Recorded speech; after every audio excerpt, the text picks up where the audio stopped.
Alright, the 15th or 16th December, Friday, I got the loose paint sanded off this paint failure area, and I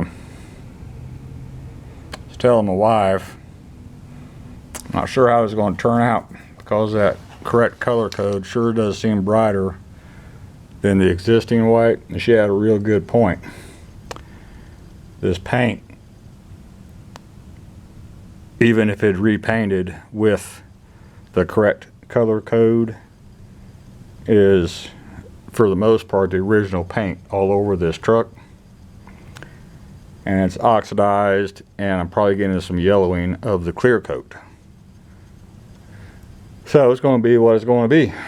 I'm not going to repaint this whole truck, but I will fix the paint failure and then go from there. So anyway, I got the building warmed up to 70 degrees, and I'm just using a sandable primer, and then put on some primer and see what happens. That's all for this one. Thank you.